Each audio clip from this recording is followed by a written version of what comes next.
Up next, we've got exciting action in the 145-pound division. Two real solid amateurs. We send it up to George Phillips to bring out the first fighter.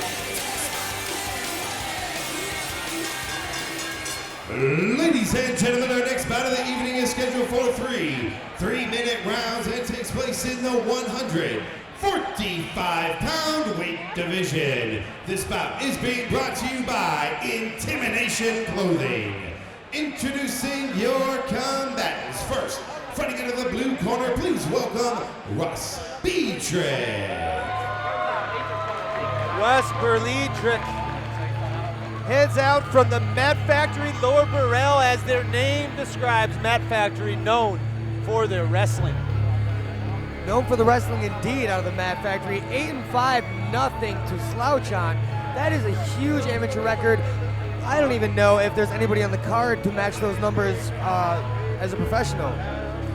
I mean, well, I can't say our amateur main event actually has guys with 10 plus fights, but that is 13 fights in amateur is huge, showing a wealth of experience and aggression.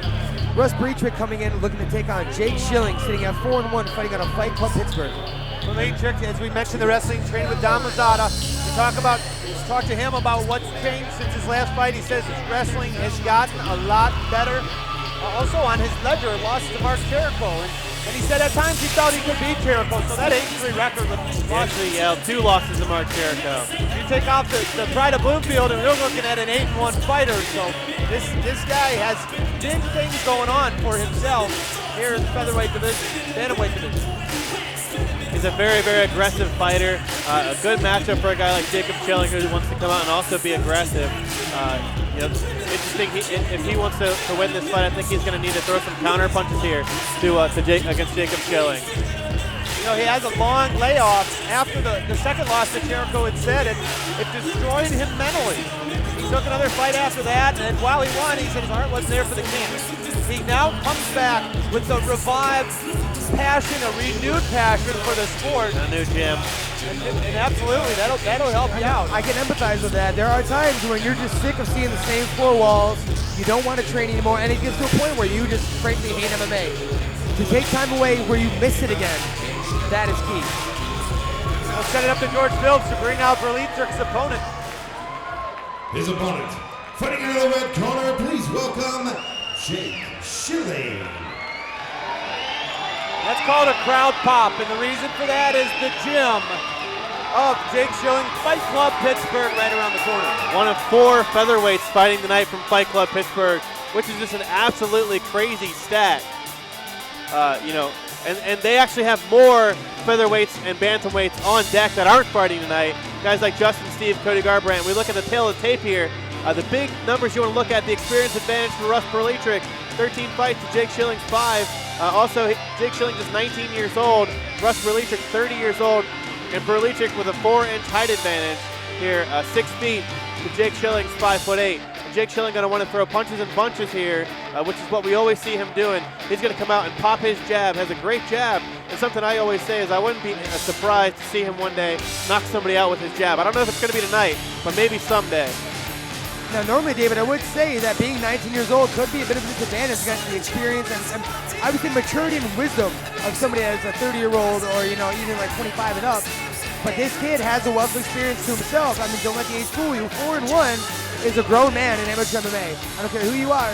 That is a lot of fights for this division, and he's not going to have any issue overcoming the age difference. Of course, some of the toughest fights you have are not sanctioned. That's what goes on in the gym. It's called sparring, and he trains at what I call Alpha Male East. It is the camp of monsters in the 35 and 45-pound division. That's Fight Club Pittsburgh.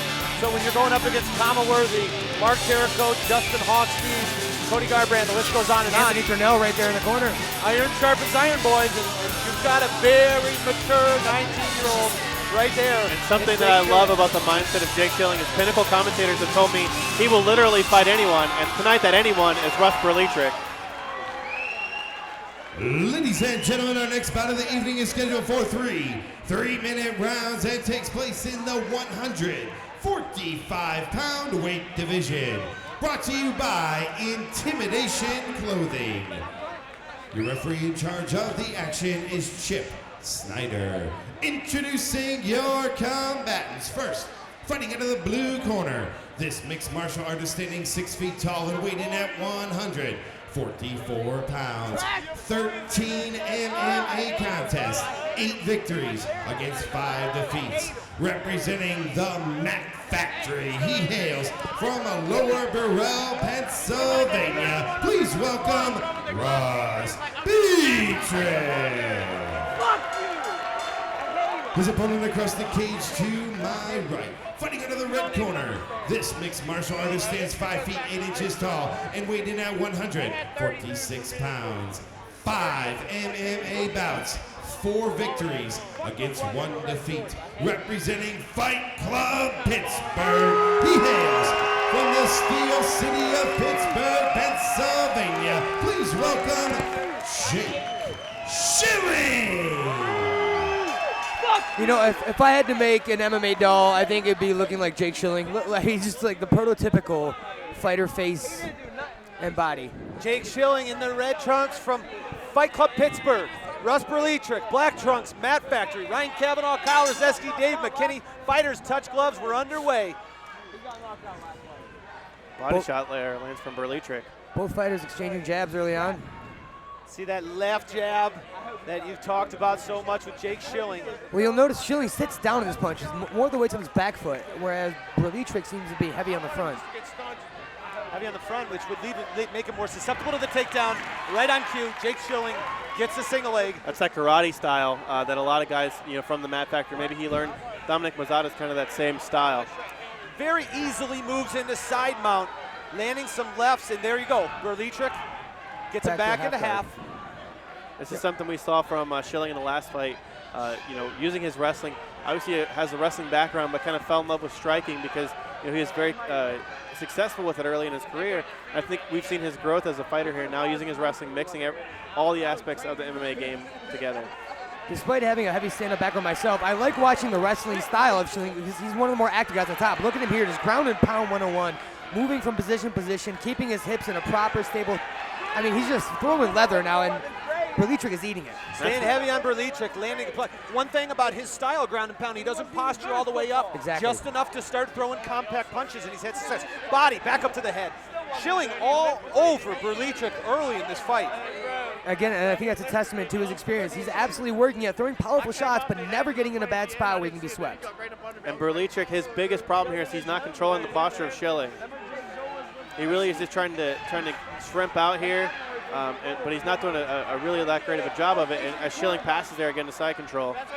Well, you'll notice Brletrick was pushing with his legs, but wasn't pushing his own hips back, and that was the problem. It wasn't creating enough space to be rid of a knee on belly or a mount position like we're showing here almost. It almost looked like he was going to take that left arm. It looked like he was going to isolate the arm. It did. He went around the world there for what looked like a far side armbar attempt, but is now content being the other side. So he's going for the armbar here again. And there he is, reaching to the other side. You look for him to go around the head now. I mean, he's faking the knee on belly, but if he wants that arm, he's going to walk around the head to his right. And to do that, is he going to secure his Brletrick's right arm with his left as he makes that transition around the body?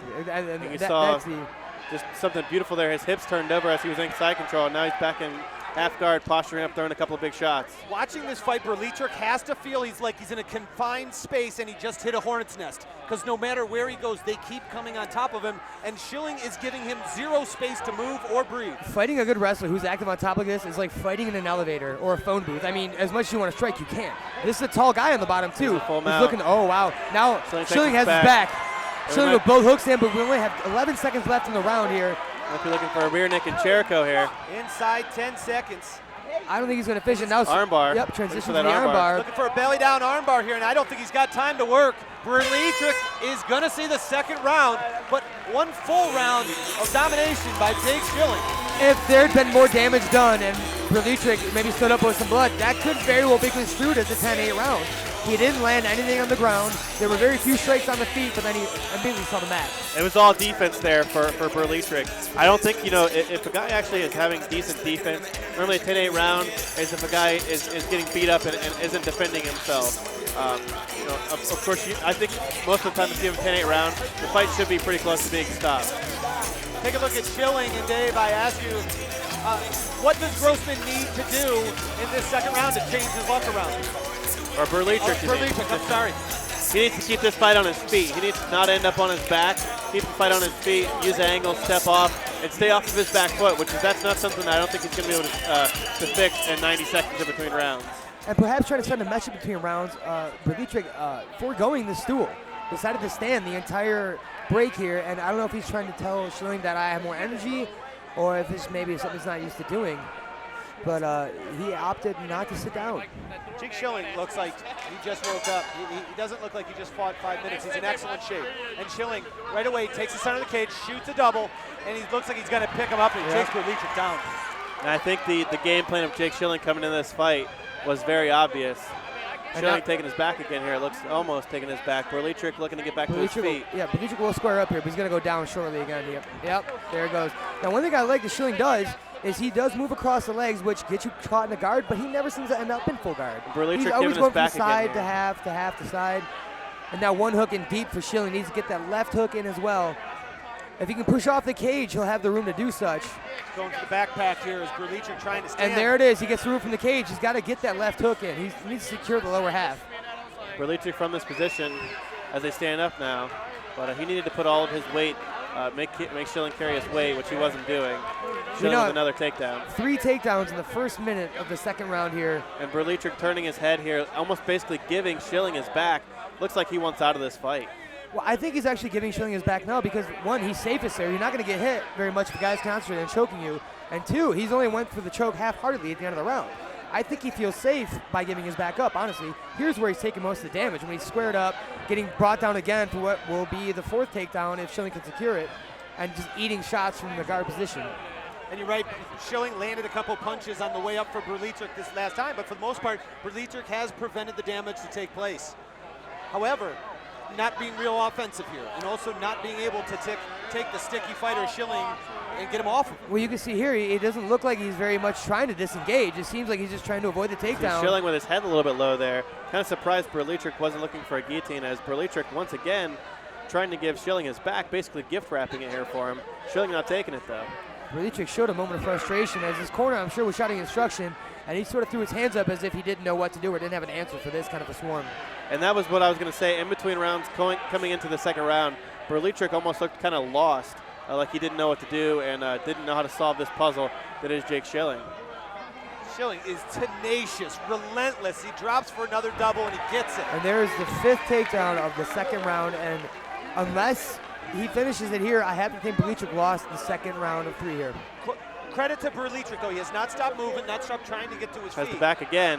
Now look at Schilling does not there. Now he's trying to put that hook in, but I think he could have finished the fight earlier in this round had he done that when he had the first opportunity to. Kyle, you believe he should have secured position before going for the choke? Absolutely. Yeah. I mean, he let Brletrick back up. Oh, another big takedown. Big slam. This is the story of this fight thus far, Ryan Cavanaugh, is Schilling closing the distance, grabbing Brletrick and not letting him go. Something smart from Schilling there that I saw him try to do. He wasn't 100% successful, but turned Brletrick as he's in the air to end up in side control. He did end up in half guard.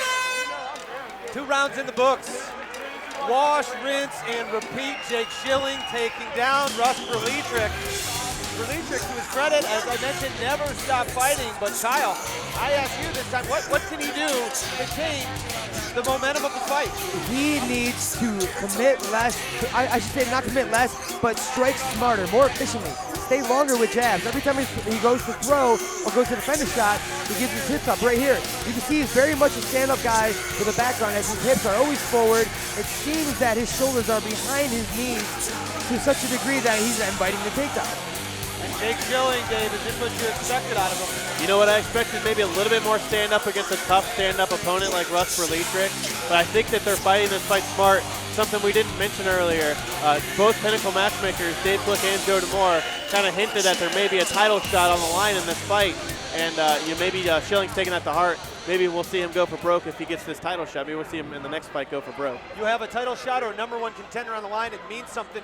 Schilling started round 2 by immediately shooting a double. We'll see if he does it here. It's Jake Schilling, red shorts. Russ Brletrick in the black. Round 3 of 3, Pinnacle Fighting Championship 6. You know, between rounds, I wanted to see more desperation out of Brletrick's corner. They have to think, and there he is, again, committing with that right hand before standing up with the jab. And that's exactly what I was alluding to between the rounds. 100% commitment there, and I was going to say he needed to come out and go for broke, which he didn't do. Yeah, I mean, if you have to set it up at least a little bit. Here's the story of the fight again. Schilling plants him in the mat, and he has to have some desperation here. Brletrick needs to win, or he's going to lose a decision. For the second straight round, it's taken less than 10 seconds for Schilling to get his first Schilling with his takedown. head low here. Brletrick, I'm surprised he's not looking. There he is. He's looking for a standing guillotine. That's a front choke. That is reasonably deep, but I do think that Schilling, yep, it was good wrist control here. Peeled it off and was able to turn him against the fence. Wow. Brletrick. Good head position here for Schilling. Giving Schilling something to think about there, guys.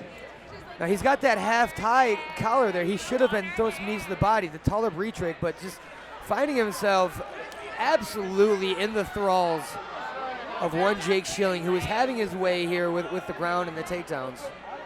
And Schilling again, using the head, controlling Brletrick. Good knee by Brletrick, but his posture, he's too high. He's letting the shorter stock here. Schilling, who lands a big slam. And that's what I was talking to you on the fence. You know, you want to lower your level and bend your knees more. Essentially, seems like Brletrick, for all his experience, is kind of just content with forcing his back into the cage and putting his hips forwards. Now you watch here and see how he's still squared up. I mean, he's going for a submission. It looks like maybe trying to get a guillotine. Oh yeah, that's deep. Now this is a deep standing guillotine right here. Schilling is actually in trouble. He's in a lot of trouble. Russ Brletrick looking to finish. Looks like Wow. it's not fully under the chin. Brletrick has it underneath. It looks tight, but Schilling putting a hand over the shoulder to defend. Yeah, I was Schilling gonna fresh off the neck. It looked like it was on the chin just a tiny bit, just enough for Big. Schilling to barely breathe there. Big knee to the body, and that hurt Schilling. It That folded him up. absolutely did. No, normally we'd be saying Schilling dropped for a takedown, but he just had a full knee right in the sternum from a full tie collar. Brletrick now throwing some good elbows to the body, really trying to work the top position, and now gets reversed for his efforts and finds him back against the cage Schilling again. still with his head low here. Now see, this is what I was talking about though. Look at how he's not trying to bend his knees. He's standing straight up. Right here, he's going to take him down in a matter of seconds. He's not even attempting to bend his knees or lower the level. He's just trying to out-muscle Schilling right now. Good elbow by Brletrick. And he made me eat crow right there as Brletrick fights off Schilling. Excellent takedown defense. Oh, big knee. Big knee to the body by Brletrick. And another 10 seconds, though. Brletrick needs a finish. He needs to disengage and swing for all he's worth Big right now. knee to the body. And this one's going to go to the judges' scorecards. It looks like Jake Schilling has done enough to defeat Russ Brletrick in what may be a #1 contender match here at Pinnacle. Either of you guys disagree with that? No, and apparently even with Brletrick as he goes to his corner and punches the pad in the blue corner over there. I mean, it was just a very, very cut and dry first 2 rounds. With Schilling is absolutely dominating cage control. Really dictated the pace of the fight and where it went to, David. Yeah, exactly. You know, that was, the first 2 rounds were, carbon copies of one another. And the third round, a little bit, we saw some life from Brletrick, but I don't think anywhere near enough, especially considering we thought both of those first 2 rounds were close to 10-8 rounds. Yeah, we needed, although, he clearly couldn't get enough room to land his strikes. He did threaten a couple times with the nice deep neck chokes on Schilling. One time I thought he had him in deep trouble, but Schilling fought through it. That was a testament, again, to the wisdom of experience, not so much the number and age of the 19-year-old Jake Schilling, showing composure and just absolutely great standing jiu-jitsu defense getting out of that guillotine.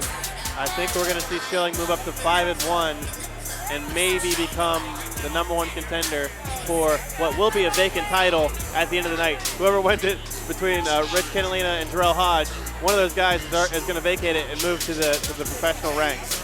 Now, if that is the case, and we have Schilling in the next title fight, who would his opponent be here at Pinnacle? Do we have any we have a very interesting surprise coming up later on in the broadcast that may tell you guys who will be in that fight. So it's not just purple shirts he's surprising us with tonight here, Ryan Cavanaugh. There's the snappy dressed David McKinney dropping some bombs on Pinnacle. I'm scoring this one 3-0 for Jake Schilling. I'm scoring it 1-0 for Kyle right now as he gets you with the purple shirt comments. Well, those are called teases in Dave's business. Cliffhanger is making us stick around to find out exactly who will be the #1 right, you got to contender stick around the whole night.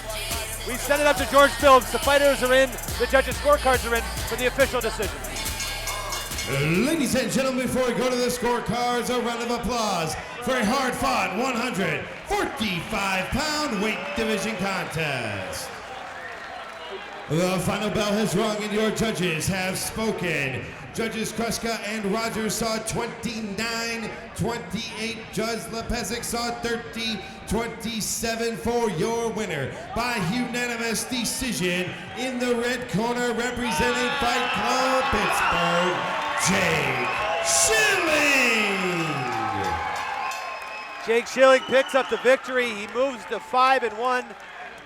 We send it up to Dave Click, who's with the victorious Jake Schilling. All right, I'm here with Jake Chill Schilling from the Fight Club Pittsburgh. He is from Pittsburgh. Jake, you walked in there, you totally controlled the fight. This is your third or fourth fight for Pinnacle, man, and you're certainly making a name for yourself. Tell us how you're feeling after that. Hey man, I feel good, you know.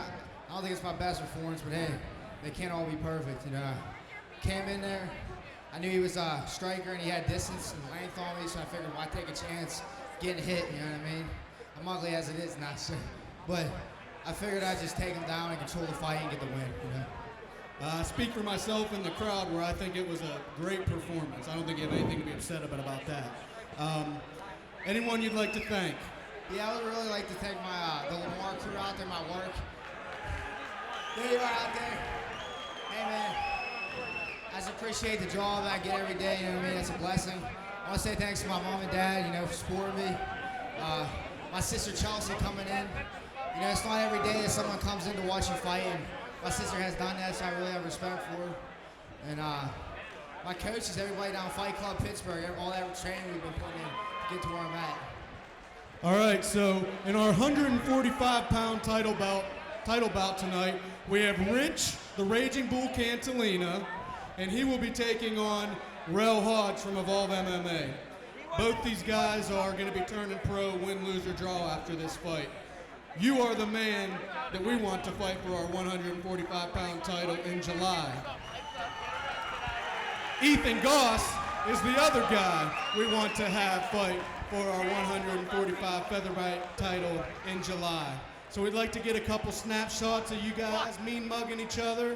But who wants to see these fine gentlemen fight here in Pinnacle Fighting Championships in July? There's your answer, Kyle.